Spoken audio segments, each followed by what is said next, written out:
Buenas tardes, le doy la bienvenida de nuevo a esta jornada de tarde del primer simposio internacional de uva forastera gomera y vino de Bancales. Vamos a comenzar la sesión de la tarde con Philippe Rocha, que él es socio fundador y gerente de Azores Wine Company.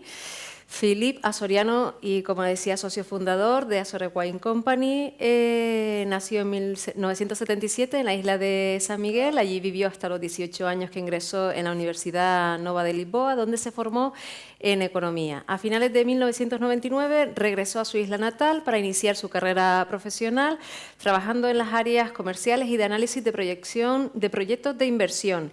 En 2004 entra como director de la Escuela de Formación Turística y Hotelera de las Azores, que en ese momento tenía apenas 2 años.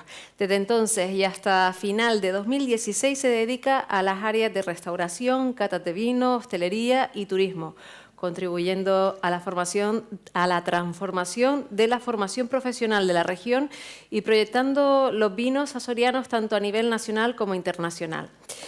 Pues bien, Philippe se enamoró de las viñas de la isla de Pico y del desafío de dar a conocer los vinos de las Azores, y su amistad precisamente con el enólogo Antonio Mazanita y con el viticultor y enólogo Paulo Machado, así como la desafiante idea de transformar y recuperar las viñas y la cultura del vino de las Azores, pues han sido su constante motivación en estos intensos días de trabajo de este recorrido profesional, y hoy viene pues a hablarnos del ejemplo de éxito en zonas de viticultura heroica, la isla de Pico, por supuesto, en Azores. Le damos un aplauso. Gracias. Buenas tardes. Pues en primer lugar agradecer a la organización por la invitación.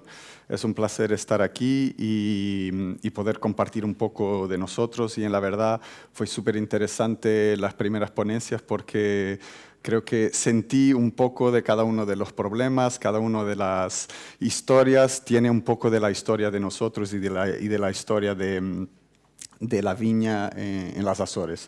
Bueno, ubicando, creo que todo el mundo sabe más o menos, estamos en el medio del Atlántico, más o menos 1/3 para el continente europeo, 2/3 para las Américas, bastante más al norte que Canarias, un poco más al norte también que Madeira.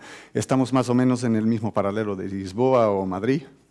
Son 9 islas en que todas se dedicaban al vino, y esto es, bueno, nuestra etiqueta de un vino, pero sobre todo el mensaje, lo que está por atrás, y eran las rutas comerciales que eran muy importantes en el tiempo de postdescubrimientos de los portugueses, y muchas de ellas pasaban también por las Azores, sobre todo las que se dirigían para el norte de Europa, venían más junto a la costa y pasaban por Madeira a la ida, pero a la vuelta pasaban más al largo y pasaban por las Azores. Esto no es el Teide, es Pico, y se parece muchísimo, un poquito más bajo, son 2.300 metros.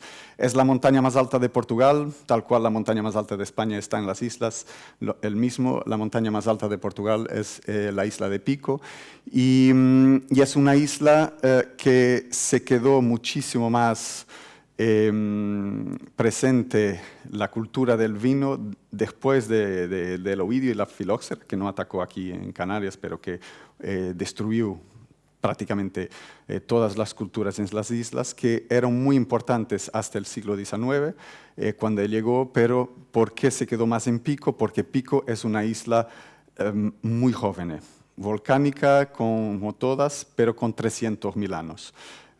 Si comparamos la isla de San Miguel son 4 a 5 millones de años, Santa María la que tiene más edad son 7 a 8 millones de años. Entonces estamos en una isla muy joven en que la piedra es el suelo. Y claro que cuando la filoxera, el Ovidio primero y después la filoxera atacaron en el medio del siglo XIX, lo que pasó fue que todas las otras islas pudieron cambiar de cultura, y en Pico no se podía cultivar nada en la piedra, y entonces se abandonó. Fue un desastre, la isla perdió mitad de sus habitantes, y y la gente se dedicó a otras cosas, sobre todo a la caza de la ballena. Eso fue muy importante por el óleo de la ballena.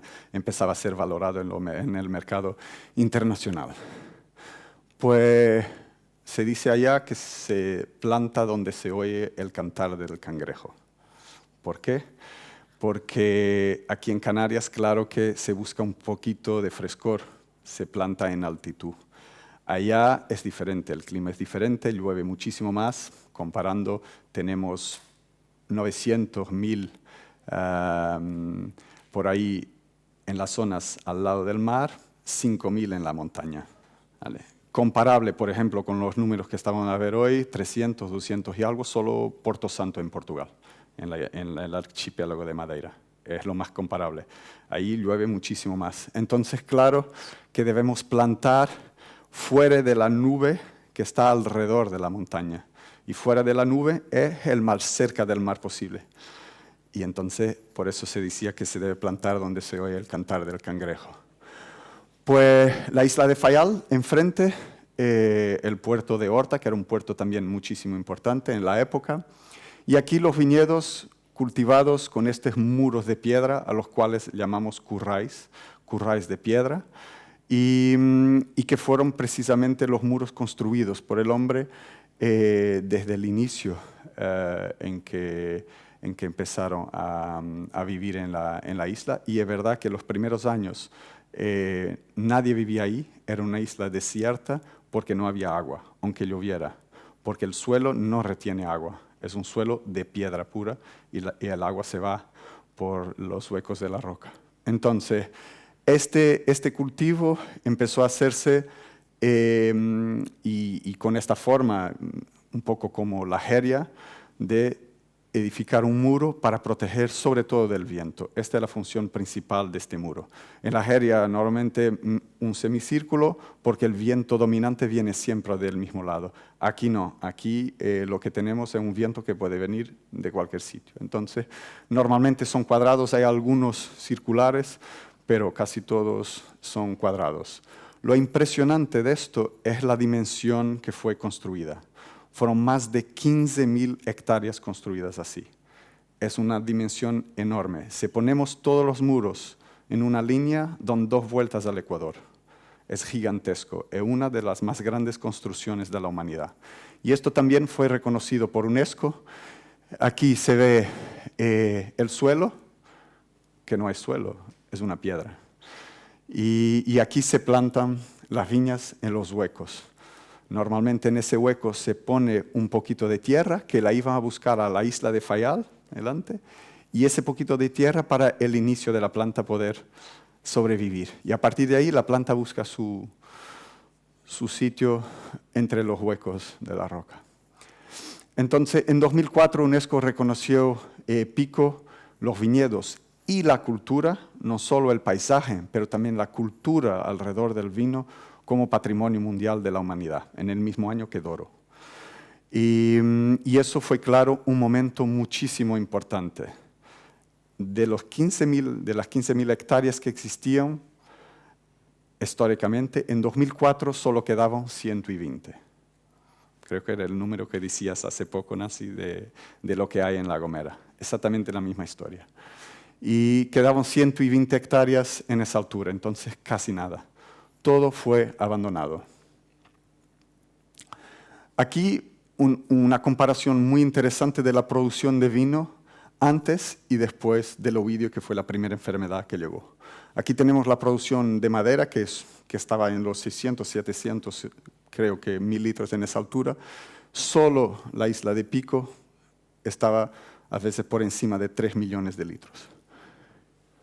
Y bajó, en 1852-53 el Ovidio empieza, y 9 años después, 8 años después, estaba en los 25.000 litros. Se ve que fue una bomba atómica, y esa bomba atómica de la cual nunca más Pico volvió a renacer. Esto es Antonio Massanita, bueno, primero, claro, un amigo, el socio, el genio por detrás de los vinos, es verdaderamente un personaje, alguien que tiene una perspectiva, una forma de mirar las cosas, una voluntad de hacer algo por zonas que son menos valoradas. Antonio, su padre procede de la isla de San Miguel y siempre pasó sus vacaciones en Azores desde niño, entonces siempre quiso hacer algo. Yo fui director de la Escuela de Hostelería, como me presentaron, y invité a Antonio a venir a Azores a dar clases de maridaje de vinos y comida a los alumnos de cocina en 2007. Y a partir de ahí, Antonio empezó a ver lo que pasaba en las islas, y en esa altura yo ya trabajaba muchísimo con los productores de vino en la isla de Pico. En esa imagen están yo y Antonio paseando por los viñedos abandonados de Pico en 2013, 2014, por ahí. Antonio, solo para presentar un poco, Antonio Massanita es hoy una de los personajes más importantes, personalidades más importantes del vino en Portugal. Empezó de la cero, con 10.000 euros de su padre, 15.000 del tío, así se piensa, sin bodegas, sin viñedos, sin nada. Empezó en 2004 en Alentejo, precisamente, donde su madre procede, y una empresa llamada Fita Preta. Después hizo su primer vino en Azores en 2010. En 2011 se juntó con su hermana en Douro haciendo un proyecto también, y muy recientemente, en 2020, se juntó con un amigo en la isla de Porto Santo, en Madeira, también un territorio poco valorado, y que empezó a hacer vinos también ahí. La misma idea base, recuperar y valorizar patrimonio, y eso es muy importante. El potencial que en esa altura veíamos en la isla de Pico. Y perdona porque no está en la presentación, pero hace poco también hablabas de la producción. Yo creo que también es importante tener números. Los números de plantas medio por hectárea son cerca de 2.000. La producción media también es muy baja. En una producción media, un año espectacular son 2.000 kilos. Un año normal son 1.200, 1.300, un año malo pueden ser 500 kilos como este año. ¿Vale? Variedades. Verdelho, el mismo verdelho de las islas, el verdelho de Madeira y de Canarias. Terrantes do Pico y Arinto de las Azores. Estas dos últimas son únicas en el mundo. Son variedades que solo existen en las Azores, y la madre es el verdelho, ¿vale? Tal como la forastera. Y el terroir, bueno, ya vieron imágenes, suelos volcánicos, cercanía al mar, clima atlántico moderado, son vinos frescos, minerales, típicos de regiones frías, pero con perfil salino porque estamos al lado del mar. Un potencial de envejecimiento muy grande, por la acidez también muy alta, y esto también es importante. Eso es lo que se podía encontrar, todo en potencial. Aquí un poquito las uvas, solo para tener claro que no es la misma, que no es el mismo Arinto que se oye en un Arinto en Bruselas o un Arinto en el continente. El verdelho que hay en el sur de Portugal también no es el mismo. Y Terrantes de Pico, que es diferente del Terrantes de Madeira o el Terrantes en Down.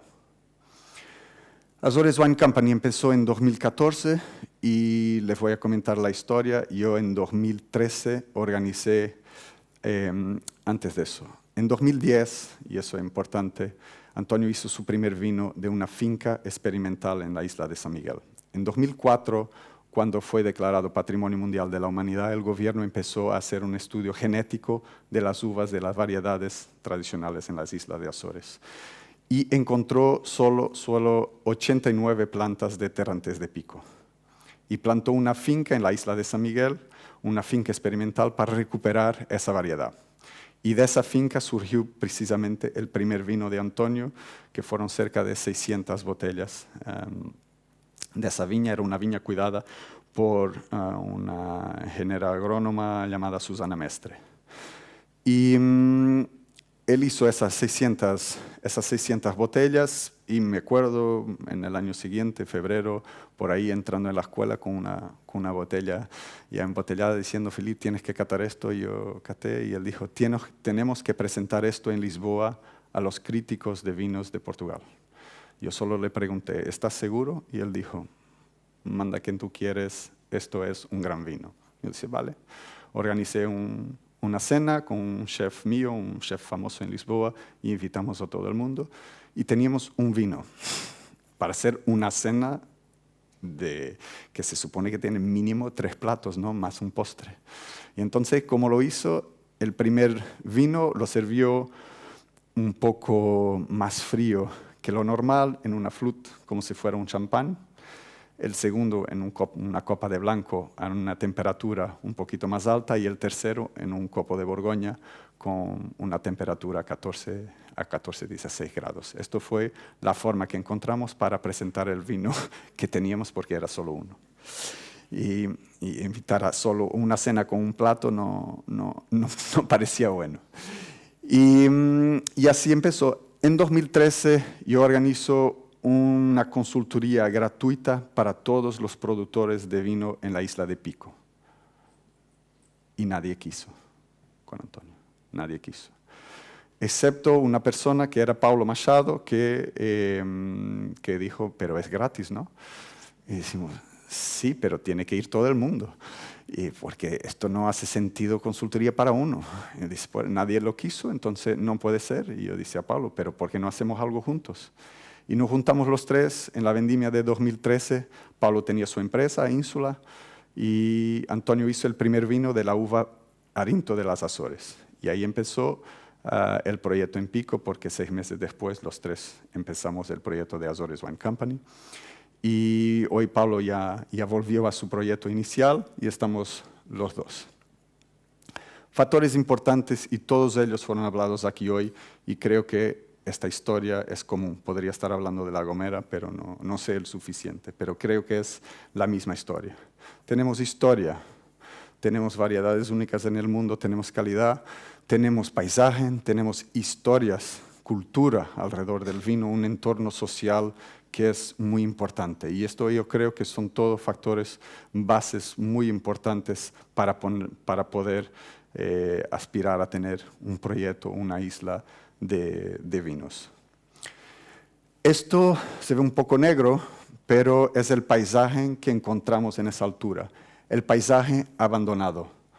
La floresta durante los últimos 150 años pasó por encima de lo que existía y cubrió todos los casi 15.000 hectáreas de viñedos. Esto es lo que existe hoy. La bodega está ahí, el cuadrado ese. Y ya ven solo en una pequeña área de la isla lo que se recuperó. Entre 2004 y 2014 se recuperaron 130 hectáreas. La isla llegó a 250. Pero la gran revolución empezó en 2014, cuando nosotros empezamos a recuperar un viñedo de 30 hectáreas. Todo el mundo nos llamó locos y dijeron que eso no era posible. Y así empezamos. Realmente parecía imposible, porque están a ver árboles de 6 metros, 3 tíos empezando por cortar árboles, y yo dije, esto nunca más termina, esto va a ser imposible. Entonces fueron 30 personas, ahí sí, durante 3 años para recuperar 125 hectáreas, que es lo que tenemos hoy. La isla ya tiene más de 1.000, pero aún así son menos de 10% de la área histórica. Y eso es lo que nos da la idea de la dimensión de esto. Esto un poco la área de viña. En 2011 estábamos en 200, más o menos hasta el 2014, 250, 300, y por ahí encima, y lo que tenemos hoy, sobre todo con proyectos Vitis que te comentaba hace poco.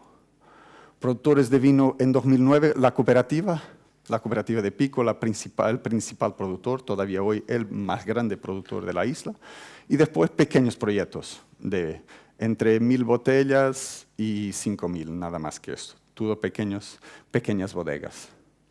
Estos son los productores de vino en 2022, el doble.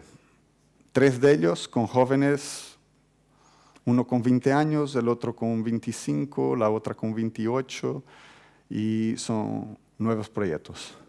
Todos ellos trabajaron con nosotros, y esto creo que es lo más importante, es transmitir a la nueva generación, y ellos creen verdaderamente en sus vinos, y son espectaculares. Este es un tema complicado, que es el tema de la producción. En la verdad, nosotros tenemos una variación muy grande de año para año. En cada década, 2 años buenos, 2 más o menos y 6 malos. Y esto es lo que se ve, ¿no? Mismo aumentando el área como se aumentó, ven que en 2021 no fue muchísimo más que en 2011 y tenemos 5 veces más área. Entonces fue catastrófico este año. Producción media por hectárea, ya ven, no es fácil, ¿no? Una producción muy, muy baja. Precio de la uva, y eso hablábamos hoy. El precio cuando nosotros empezamos era menos de €1 por kilo. Este año se pagaron 4 euros al kilo de uva. Y cuando nos hablan, y hablábamos hace poco, que las nuevas generaciones no quieren trabajar, no, las nuevas generaciones no quieren trabajar gratuito. Pero si pagamos el trabajo, todo el mundo quiere trabajar. Yo creo que esa es la base.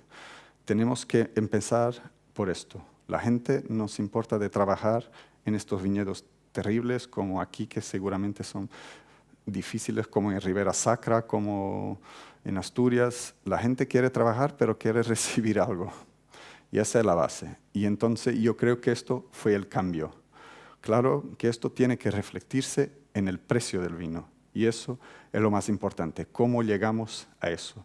Yo creo que un poquito de esa historia también compartirla con ustedes. En 2009, el precio del vino blanco más caro de las Azores no era más que 10 euros.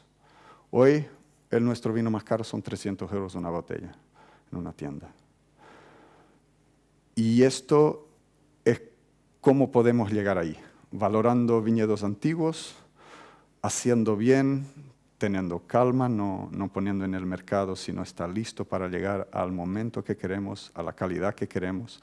Y todo eso tiene que ser poco a poco. Tienes que tener reconocimiento de la persona A, de la B, de la C, del nacional, del internacional, y poder estamos hoy en casi 30 países, y poder estar con distribuidores que valoran los vinos que tienes y que están dispuestos a encontrar en sus clientes, en su base de clientes, que son sobre todo restaurantes, poder encontrar los que pagan por esto. Pero es necesario tener mucha calidad y eso también es muy importante. Hay que saber dónde estamos. Nosotros hacemos muchísimas catas ciegas con vinos de todo el lado, incluso normalmente también de Canarias, para compararnos y posicionar con vinos de 500 euros. Mi vino de 300 euros como está ante un vino de 500 de Francia o ante un vino de 1000 euros. Tenemos que entender, porque si no, no somos capaces de decir, mi vino es muy bueno comparando con qué. ¿Con qué estamos comparando? Si no sabemos lo que estamos diciendo, tampoco podemos ir por ahí diciendo que mi vino es espectacular. No sé si es espectacular, si no he catado nada más. Me parece bien, pero ¿cómo es? Y eso es un trabajo importante que creo también que es un contributo que todo el mundo que está alrededor de este tipo de proyectos puede aportar. Este Viña dos Utras, el vino que hablaba, es el blanco que ha conseguido los puntos Parker más importantes, más altos de siempre de Portugal. No es que Parker sea nada especial, porque tiene su interpretación. De España es Luis Gutiérrez que cata, para Portugal es Mark Squire, son personas diferentes, catan de forma diferente. No es importante, pero es importante entender que las Azores no existían hace 10 años en una carta de vinos en Lisboa, y hoy tiene los vinos con mejores puntuaciones de Portugal, los vinos que están en todas las estrellas Michelin en Portugal y que están en muchísimos restaurantes en el mundo.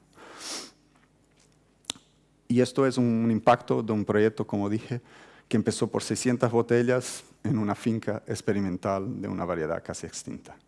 Y creo que poco a poco tenemos que entender cuáles son los puntos fundamentales para poder transformar.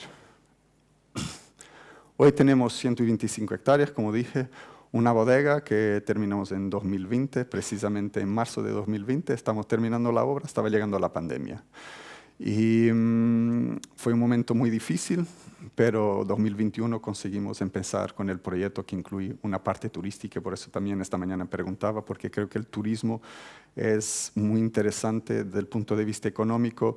Tenemos una actividad del sector primario, la viticultura, la industria, y después el sector de los servicios en el turismo, y creo que no hay ningún sector comparable y tan abrangente como el sector del mundo del vino, de la viña y del vino.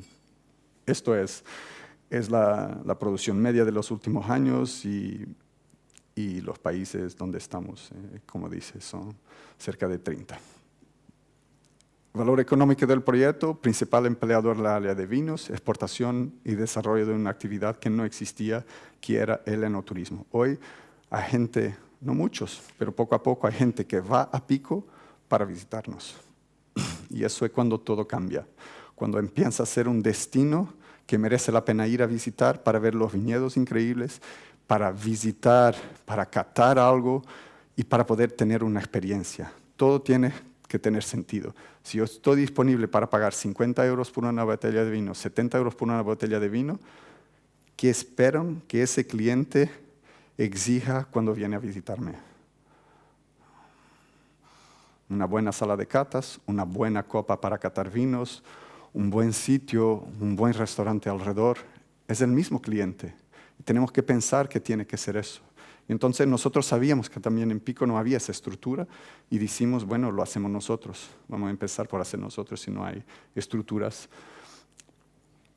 Un poquito del reconocimiento también nacional e internacional. En 2016 fuimos el proyecto del año en Portugal, proyecto revelación del año en Portugal. Antonio fue el enólogo del año en 2019, premio Singularidad en 2019. Azores Wine Company fue la empresa del año, de vinos del año en 2021. Mejor blanco de Portugal en 2021 y mejor puntuación también en Wine Advocate. Noticias por el mundo. Esto es muchísimo importante para valorar lo que tenemos. Muchas veces no es a nuestro alrededor que está el valor o que nos reconoce, es de fuera para adentro. Y entonces hay una apuesta muy grande, un esfuerzo financiero muy grande en traer periodistas y gente del mundo del turismo, de la hostelería y, claro, del mundo del vino. Financial Times, New York Times, Monocle, National Geographic, Support, Confect, Focus, Lecos y por ahí adelante. Hay que invitar a esa gente y traerlas. Si nos importa, pasar ahora un poquito un vídeo que les da un poquito una idea de imágenes de lo que es.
Gracias. Pues Esto es lo que en Pico se llama adega. En portugués adega significa bodega, pero en Pico no significa solo eso. En Pico la adega es una pequeña casita de piedra al lado de las viñas. Normalmente la frente, como expliqué, al lado del mar, los viñedos. Por detrás, las pequeñas villas. Entonces la gente tenía una pequeña casa al lado de la bodega, de la viña, perdón. Y esa casa hoy, antes de donde se hacía el vino, hoy donde normalmente se reciben los amigos, nadie invita a un amigo a su casa, invita a su adega, esa pequeña casita de piedra al lado de las viñas. Y en cada adega hay normalmente una cama o una pequeña habitación donde se puede dormir. Y así en nuestra adega, una adega, claro, contemporánea del siglo XXI, con el mismo concepto, donde hacemos nuestros vinos, donde invitamos a nuestros amigos, una sala de catas, un restaurante, pero también donde se puede dormir. No es un hotel, pero tiene 5 habitaciones y un apartamento para también poder dormir. Eso es el concepto de adega de Pico que queríamos también que la gente pudiera disfrutar, obviamente de una forma diferente. Y venir a La Gomera fue también pensar un poquito en cómo nos vemos unos al otros y qué tenemos en común. Y creo que tenemos en común muchísimas más cosas, excepto el sol y la lluvia que están en sitios distintos. Lo que está aquí es siempre bueno. Yo creo que tenemos que hacer esta pregunta, porque normalmente en las islas pequeñas, y Pico es La Gomera, son 15.000 personas, una isla con 400 kilómetros cuadrados, es la misma historia. Tenemos siempre la idea, no, esto aquí es espectacular, pero espectacular comparado con qué, a qué precio. Esto es muy importante, porque tenemos que ser serios cuando estamos haciendo esta pregunta a nosotros mismos. Tenemos que ser verdaderos, porque si no, no estamos yendo por un camino que nos permita comercialmente tener éxito. Factores importantes para el cambio en la oferta. Conocimiento técnico, atraer enólogos e inversores, invitar personas clave, periodistas, distribuidores, sommeliers, imagen, etiquetas, website, redes sociales y apoyo público. Subvenciones pensadas para cambiar el estado actual. Creo que estos son factores muy importantes de nuestro lado para cambiar lo que existe, para cambiar la situación actual y que existen en Pico, estoy seguro que existen aquí. Es importante traer conocimiento técnico. ¿Se acuerdan que dije que cuando invité a Antonio a ir a Pico, todo el mundo dijo, ¿qué? Consultoría para hacer vino, pero nosotros hacemos vino aquí hace 500 años. No necesitamos que nadie nos explique cómo se hace vino. Vale, y así nos quedamos. Y es esta la historia. Tenemos que entender y tenemos que, a veces cuesta, yo sé admitirlo, pero tenemos que hacer esta pregunta a nosotros mismos. Atraer gente es también crear condiciones, explicar qué apoyos hay, cuánto cuesta, qué apoyo hay del POSEI para la viticultura. Si alguien de fuera está pensando en hacer una bodega o hacer una inversión, tiene que saber estos números, tiene que entenderlos, tiene que comunicarse esto, porque solo así es que se entiende que puede o no ser un negocio. Avaliar el impacto de las iniciativas actuales. ¿En qué feria se participa? ¿Qué importancia tiene? Medios de comunicación. Si voy a una feria, ganar una medalla, donde los que además ganan medallas de oro tienen vinos a 3 euros, ¿qué estoy haciendo en esa feria? Nada. No estoy haciendo absolutamente nada. Mi producto está desposicionado. No está en el sitio correcto. Tenemos que pensar que no es ahí. Tiene que ser en otro sitio. Y esto es súper importante. Medios de comunicación nacionales e internacionales. ¿Cuáles son los que nos interesan? Las redes sociales, el mismo. ¿Cómo comunicamos? Tenemos que tener gente profesional en esto. Yo no sé de redes sociales, pero hay quien sepa. Y entonces hay que estar ahí correctamente, con la imagen correcta, con la foto que es necesaria poner, con la escrita que debe ser. Esa gente sabe. Tiene las estadísticas todas, quién visualizó, quién no visualizó, si son jóvenes, si no son. Todo eso tiene que ser analizado. Y nosotros, si no lo hacemos, estamos muertos. Porque esta es la realidad del siglo XXI. Es lo que existe, es así. ¿Dónde se venden nuestros vinos? Dime con quién andas, te diré quién eres. Entonces, eso es muy importante. nuestros vinos tienen que estar con distribuidores que reconozcan valor añadido de nuestros vinos a su portfolio. Restaurantes, tiendas de vino de referencia. El posicionamiento de nuestro producto es esencial en la cadena de valor. Si yo no consigo valorar mi producto en una cadena que sepa valorarlo, yo estoy bajando el precio, no hay negociación de precio con Azores, no es posible. Me das una botella por cada 6 en una caja, no, eso no existe. Si quieres comprarlo, es por lo precio que estoy diciendo. Si no lo quieres, hay aquí 30 señores en la cola esperando para comprarlo. Y esto es muy importante, no hay negociación cuando hay pequeñas cantidades, hay valoración de precio. Y eso es el posicionamiento que es muy importante, porque en el final volvemos al problema del precio de la uva, porque todo empieza ahí, todo empieza en el precio de la uva. Y el precio de la uva significa cuántas personas van a estar trabajando en el sector. Y cuántas personas están trabajando en el sector va a decir cuántas hectáreas tenemos hoy y cuántas podemos tener mañana. Entonces, así empieza. Entonces, yo creo que estamos muchas veces enfocados en el problema errado, en el problema equivocado. El problema no es el precio de la uva, el problema no es el coste del trabajador, el problema es cómo yo consigo valorar mi producto para pagar eso. Y eso yo creo que es lo más importante. Factores importantes para el cambio. Yo decía hace poco, comentábamos, yo creo que es nuestro momento de las islas, de los vinos volcánicos, de los vinos únicos, de las variedades que nadie conoce. Decía que podemos estar haciendo la cosa cierta, pero si es en el momento errado, estamos equivocados. Entonces yo creo que hoy estamos en este momento. ¿Qué busca el mundo? El mundo busca esto, uvas autóctonas, vinos únicos, vinos de parcelas, vinos de islas volcánicas, vinos únicos. Y esto es lo que busca el mundo y lo que ofrecen los restaurantes. Eso que el sommelier de un buen restaurante en París, en Nueva York, en Londres, está buscando. Algo único que sorprenda a sus clientes. Y él puede cobrar lo que quiera. Él puede cobrar lo que quiera. Un enorme cambio en los consumidores. Los consumidores hace 20 años querían, ni decían, llegaban a un restaurante y ni decían ni marca, ni cuál era el productor, ni nada. Decían, dame un Pinot Noir, o dame un Sauvignon Blanco, un Cabernet. El tema era la uva, era lo que era conocido. Y no interesaba si era malo o bueno, ¿no? Dame un Pinot Noir. A mí me gusta, si fue bueno, si fue malo, no me gusta. Como en todo. Y entonces yo creo que eso fue el grande cambio de los consumidores y los aficionados del vino. Creo que la edad media hoy es más baja, donde se piensa a beber vino.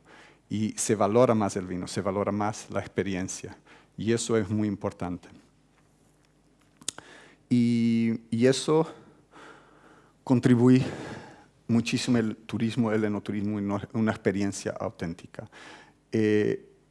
Nosotros, si pensamos en el turismo, si yo tengo un vino de 50 euros, 70 euros, 300 euros, ¿qué sitio tengo yo para catar? Tiene que ser bueno, porque si no está al nivel de lo que yo quiero vender, la idea se va. Y esto es muy importante. Entonces hay que empezar por ahí. Muchas veces no valoramos la copa donde damos a catar nuestro vino. Es esencial. Sinceramente, les digo personalmente, si pienso una cata en un sitio cualquiera con una mala copa, ya no estoy ahí, ya me fui. Ya, la cabeza ya no está, porque no me interesa. Si me tratan mal, y yo lo entiendo de esa forma, me están tratando mal, no se importan conmigo, quieren dar a catar cualquier cosa, dame una cerveza entonces, yo me quedo muy bien. Y esto es muy importante.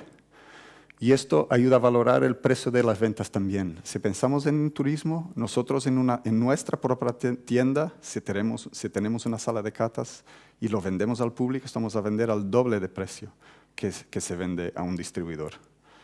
Y eso es un valor añadido para la empresa. Y claro, es también exportación. Si en mi tienda vienen turistas, ellos son los que van a buscar este vino en sus países cuando vuelvan. Muchos turistas cuando nos preguntan, ¿tú vendes en Alemania? Sí, está aquí el distribuidor. Puedes ir online y la compras en Alemania. Sí, la vendo en Estados Unidos, aquí está el contacto de distribuidor. En Canadá, en Suecia, en Dinamarca, en Londres. Y eso es muy importante. Entonces, la exportación es quien va a valorar también más nuestros vinos. Yo vengo a Canarias con alguna regularidad hace 7 años más o menos, desde que encontré una mujer canaria. Entonces, y creo que ha cambiado muchísimo en los últimos años. Ejemplos de nuevos productores en Gran Canaria, en Lanzarote, en El Hierro. Aquí no conocía la realidad, pero hablo de las islas que conozco mejor. Y esto es bueno, hay dinámica en el sector, entonces creo que hay futuro. Y políticos, no sé si están aquí, pero un mensajito para ellos también. Y ahora no, pues, calculé. Ellos sabían que llegaría este momento. Subvenciones dirigidas, no hay que esconderlo, estamos en regiones periféricas, ultraperiféricas, donde todo es muchísimo más difícil. No hay que esconderlo, es difícil, entonces hay que apoyar, hay que ayudar, porque si no son zonas que se quedarán sin gente. Y esta es la forma de fijar a las personas al territorio. Y hay que pensar, inversión en bodegas, ¿qué necesidades hay? Yo no conozco la isla, no sé, pregunté hace poco si tiene forma de embotellar, si no. Nosotros somos un poco eso, los jóvenes que están haciendo vino en la isla de Pico, embotellan con nosotros. Nadie tiene esa infraestructura. Una de ellas hace el vino en nuestra bodega, porque ni sitio tiene, ni cubas tiene. Entonces, hace el vino en nuestra casa. Es importante compartir eso. Si nosotros tenemos esa posibilidad, es lo que debemos hacerlo. Entonces hay jóvenes. Yo quiero muchísima gente haciendo vinos en Azores, pero solo quiero buenos. Vinos malos agradezco, pero quédense en casa.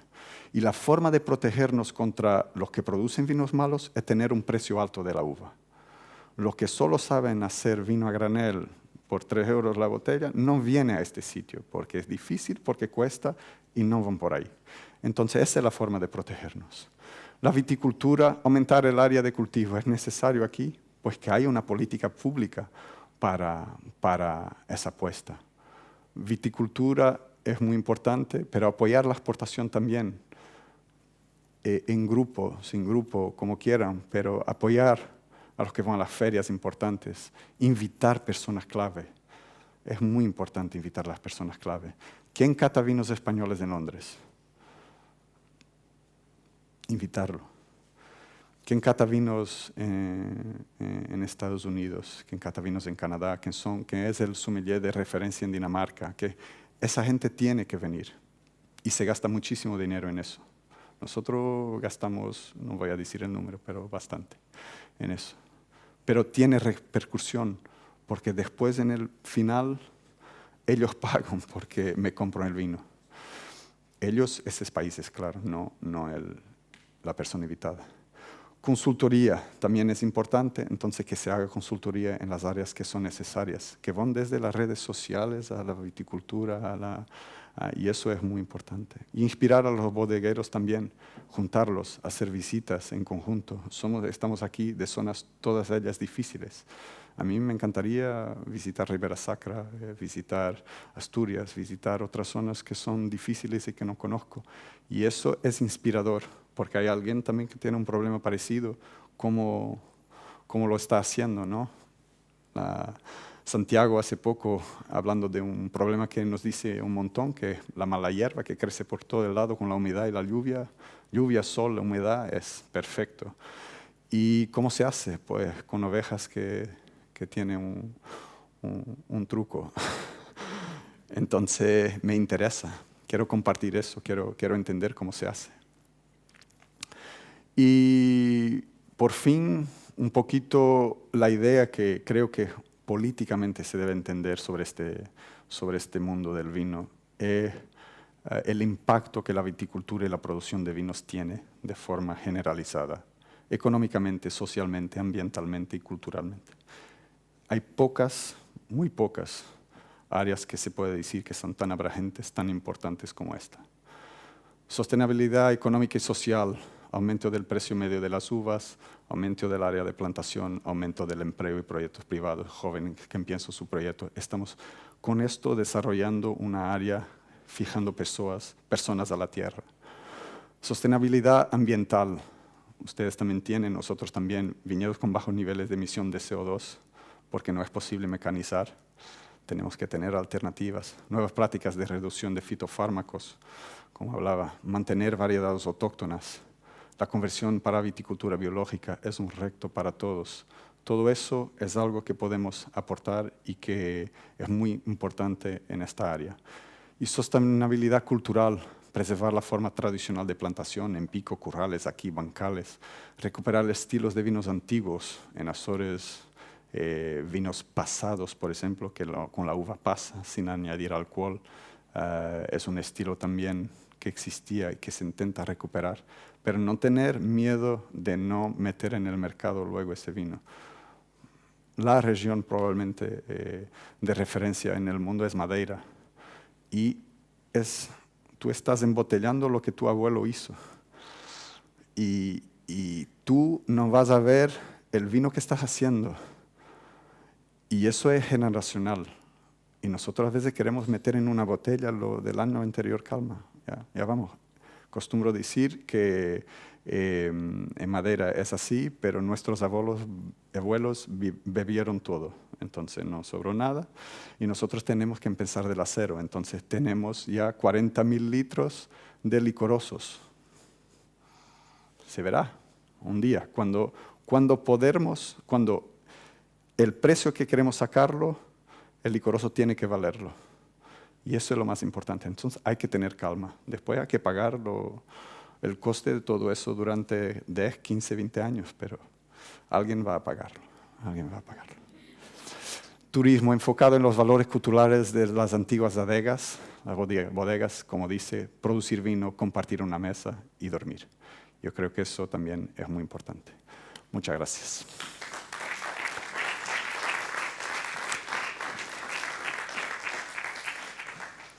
Gracias, Philippe. Bueno, llega el momento de las preguntas. ¿Quién se anima con la primera? A ver, sí. Hola, buenas. Ante todo, enhorabuena por el proyecto, me parece muy interesante. Y acabas de hablar de enoturismo y he visto que en tu proyecto has integrado 5 habitaciones, un restaurante.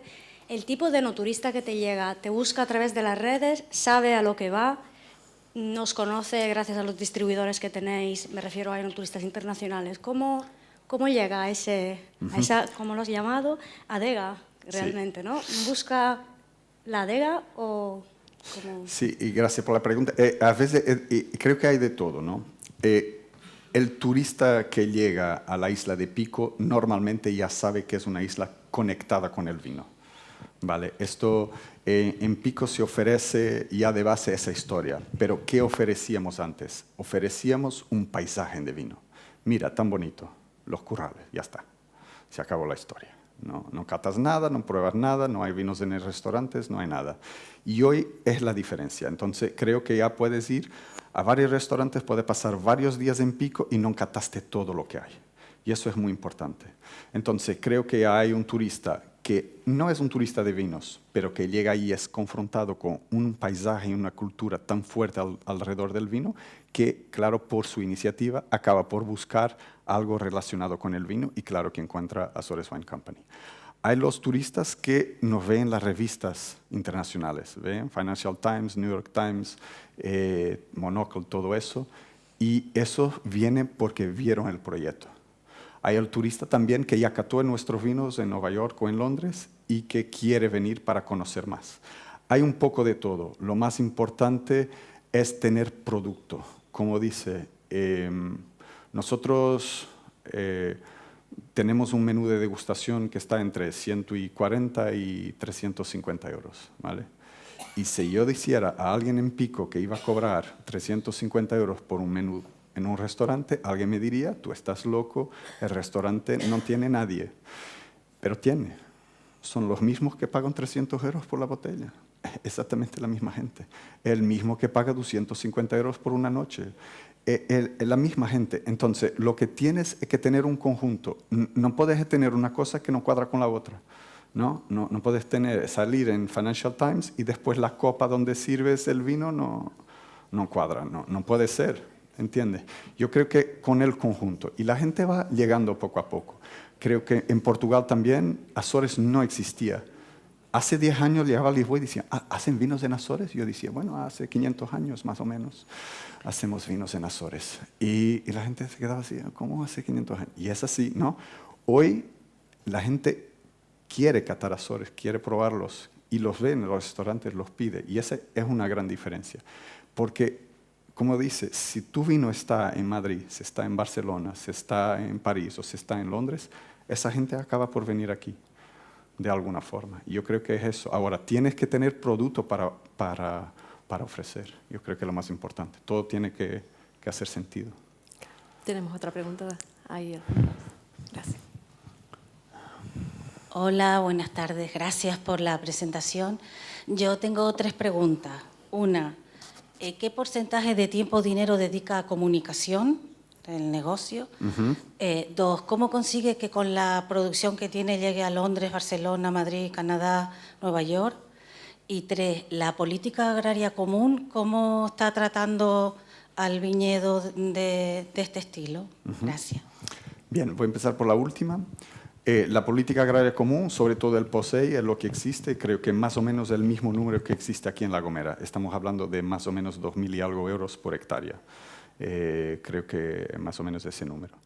Después hay, en algunos casos depende de la dimensión no es de la empresa, de la persona que está gestionando la viña, en la verdad, del viticultor oficial, depende de su dimensión. Hay un apoyo extra para pequeños, sobre todo para pequeños, en el paisaje en patrimonio mundial. Eso hay un apoyo extra que también es importante. Después, ¿cómo llegamos a tantos países? Es precisamente poco para cada uno. Y eso es muy importante. Nuestro director comercial, cuando sabe, ahora estamos sacando 1.100 botellas de un tinto de una uva muy rara, que es Saboriño, 2019. A veces hay que tener calma, ¿no? Hay que esperar para sacarlos. 2019, estamos sacando al mercado. Él pregunta, ¿cuántas botellas tengo yo? Yo le digo, bueno, yo me quedo con unas 200 en la bodega, el resto es para ti. Y él dice, vale. Y él empieza a contactar a todo el mundo y hace una vuelta. Y todo el mundo, el que le pide 40 lleva 30, el que le pide 100 lleva 80, y así se crea la necesidad. El próximo año él va a querer más. Y así poco a poco es una política comercial de distribuir por todo el mundo y no nos quedarnos dependientes de alguien que pueda querer negociar precio. ¿No? Eso es bastante importante. La primera pregunta, perdón. Comunicación. Sí, no dedicamos mucho, pero si más que comunicación, ferias, viajes comerciales, todo eso, ahí sí ya es un valor significativo, pero yo diría que estamos en los 40.000 euros al año, más o menos. Sí. Es dinero. Entiendo que la señora lo pregunta por la relación de factores que dabas a conocer, de invitar a personas claves, claro. Periodistas, etcétera. Entonces, de ahí que haya una inversión necesaria. Y sí. A lo mejor 40.000 euros. Yo creo que en Azores nosotros somos el consejo regulador, porque creo que eso es lo que deberían invitar, pero como no invitan, nosotros tratamos del asunto. Y normalmente, que quede claro, siempre, en cada invitado, los otros productores van todos a enseñar sus vinos a nuestra bodega. Todos, siempre. Eso siempre lo hicimos porque creo que es muy importante. Porque una región no se hace solo con un productor. Una región no existe solo con un productor. Si Azores solo es Azores Wine Company, no es nada. Hay que tener los jóvenes, hay que tener la cooperativa, hay que tener a esa gente también en el mismo barco. Muy bien. ¿Alguna más? ¿No? Pues un fuerte aplauso para Philippe Rocha. Muchísimas gracias.